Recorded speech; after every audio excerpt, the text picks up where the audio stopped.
वो ट्रेन का नाम है आजाद समाज पार्टी, जिसको हमारे भाई चला रहे हैं चंद्रशेखर आजाद जी।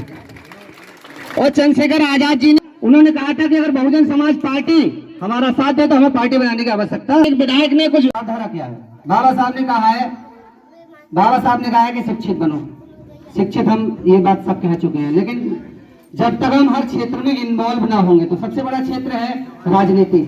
हम पत्रकार भी होने चाहिए, हम डॉक्टर भी होने चाहिए, पुलिस में भी होने चाहिए, हम वकील भी होने चाहिए, इंजीनियर भी होने चाहिए। हर क्षेत्र में हमारे लोग होने चाहिए और खासकर राजनीति में जरूर होने चाहिए। अब मैं पिछले उसका कारण ये है कि हमारा राजनीतिक प्लेटफॉर्म ही कमजोर हो गया है। जिस रेलगाड़ी पर हम तक चल रहे थे, जिस पार्टी को हम अब तक अपना रखा था, मैं भी था, आप भी थे, सब ने कह दिया कि इस विधायक को जूते से मारना चाहिए।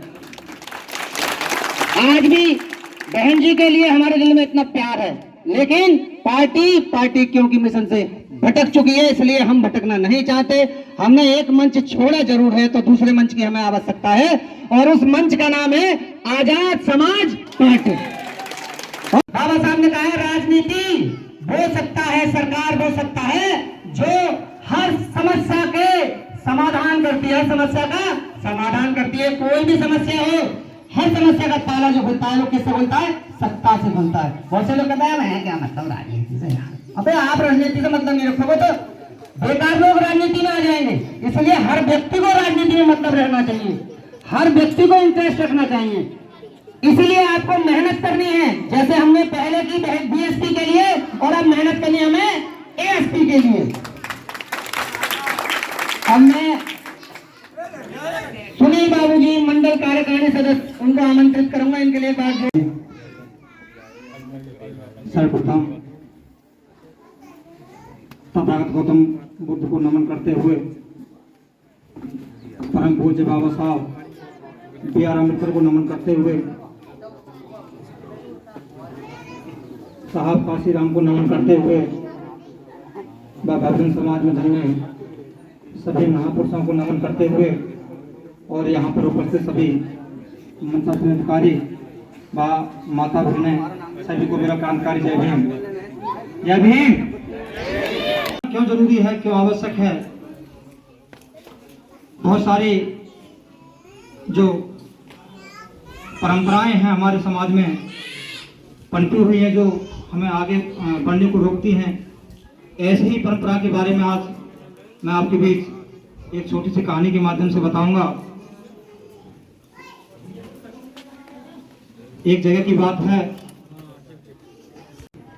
एक दिन की बात है कि उस महिला के पति जब खेत में काम करने गए, तो उस महिला ने जब खाना बनाया, शादी हुई है और हमने देखा है कि हमारे घर में प्रत्येक रोटी पर बांस बजता है।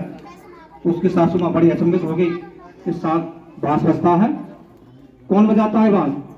कि जब मैं आए थे तो आप बजा रहे थे, जब मैंने बजाया तो बीच वाली बजा रही है, और बीच वाली ने बजाया तो छोटी वाली थी धनी बजा रही। मेरे अंदर समझदारी थी, मुझे कम दिखाई देता था। जब मैं खाना बनाती थी तो जो कुत्ता बिल्ली थे उस खाने को ले जाते थे, उस बात से परेशान थी। इसलिए मैंने एक बांस को फाड़ा और प्रत्येक रोटी पर बांस बजाना शुरू किया। तो जो कुत्ता बिल्ली, आपने ऐसा क्यों किया? छोटी बहू जो है वो सही कह रही है, ऐसी कोई हमारे यहाँ परंपरा नहीं है।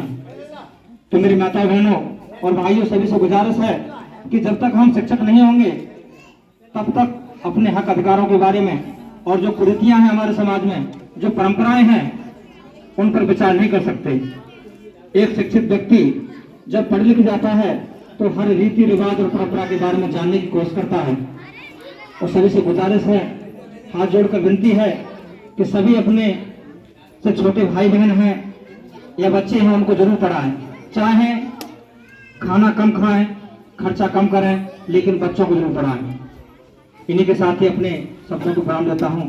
हमारे दादा परदादा किसी को कम करते आ रहे थे, उसको छोड़ना होगा। मैं इसी क्रम में मैं बुलाना चाहूंगा हमारे जनेता से हमारे कर्मठ कार्यकर्ता और जिला प्रभारी आजाद समाज पार्टी नौशाद चौधरी जी। बहुत ज्यादा हमारा हौसला अफजाई करते हैं, हमारी पार्टी का मुस्लिम समाज से ताल्लुक रखते हैं और हर जगह हमारे साथ जाते हैं, अपने समाज को जुड़वाते हैं। इनके लिए जोरदार ताली हो जाए नौशाद चौधरी के लिए। हमारे भाई हैं सोनू भाई, ये बहुत ही हमसे लगाव रखते हैं और पार्टी से ही बहुत लगाव रखते हैं। सभी माताएं, बहनें, भाइयों और बुजुर्गों, आपके लिए बहुत बहुत शुक्रिया। आपने इतना कीमती टाइम हमारी पार्टी के लिए दिया। इतनी गर्मी में लोग अपने मकानों में बैठे हैं, कोई कहीं बैठा है, कोई कहीं बैठा है, कोई छाँव में बैठा है, कोई घरों में बैठा है, और आप हमारे लिए बहुत अमूल्य टाइम दिया है। इसके लिए हम शुक्रगुजार हैं आपके। और हमारे भाई की यहाँ नंसाल है, ये भी बहुत भाग्यशाली हैं। और मेरी भी यहाँ की नंसाल है, मेरी नंसाल बहापुर की है, और बहापुर जो है गांव का जो है आंगन है। और बड़े भाई चंद्रशेखर आज़ाद जी का एक पैगाम लेकर आए हैं हम, कि भाई जो है चंद्रशेखर आज़ाद जी हर किसी की लड़ाई लड़ रहे हैं, गरीब हो, मजदूर हो, जिसकी कोई भी आवाज़ नहीं सुन रहा, उसकी भाई आवाज़ सुन रहे हैं। और जो है काम उसी को मिलता है जो करने वाला होता है। आज जो है कहीं भी कोई घटना होती है, सबसे पहले भीम आर्मी को लोग याद करते हैं। और जिससे पार्टी का विस्तार कम हो गया, लोग भटक गए।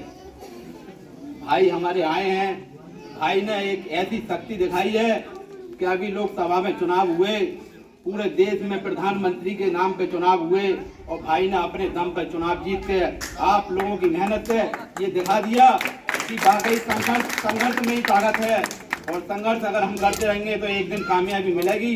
और भाई इस उत्तर प्रदेश के नहीं, इस देश के जो है प्रधानमंत्री कुर्सी पर जरूर बैठे। ये मेरा जो है विश्वास है, या मैं रहूं या ना रहूं, ये देख लियो, प्रदेश की कुर्सी तो कहीं दूर नहीं है। 27 में इंशाल्लाह जरूर भाई प्रदेश के मुख्यमंत्री बनेंगे, और देश के भी प्रधानमंत्री एक दिन भाई बैठेंगे। क्योंकि भाई में वो जज्बा है, भाई में वो ताकत है, भाई में वो लगन है। जब इस देश से मुसलमानों को निकालने की बात चल रही थी, तो भाई ने सुना, सबसे पहले भाई हमारे जो है दिल्ली जामा मस्जिद पर उन्होंने जो है आंदोलन किया। उसमें भाई की 17 महीने में जमानत हुई, और भाई ने कितनी परेशानियां झेली हैं, वो हमारे खातिर झेली हैं। अपने लिए तो लोग जीते हैं, कोई बड़ी बात नहीं है, अपने लिए हम भी जी रहे हैं। जाने कितने लोग रह रहे हैं, हमारे गुरुजी हैं, अच्छे खासे टीचर हैं, अगर चाहते तो अपने आराम से एसीओ में रहते, क्या जरूरत पड़ी है। मगर जो अपने लिए लोग जीते हैं, वो सिर्फ अपने लिए जीते हैं, दूसरे का कुछ नहीं कर सकते।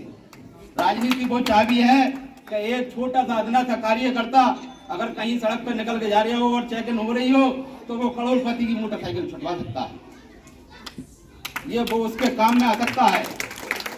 मगर एक करोड़पति कभी गरीब आदमी की मदद नहीं कर सकता। हमें अपनी ताकत को पहचानना है। हमारे भाई की पार्टी का नाम है आजाद समाज पार्टी, काशीराम और भीम आर्मी हमारा जो है एक संगठन है।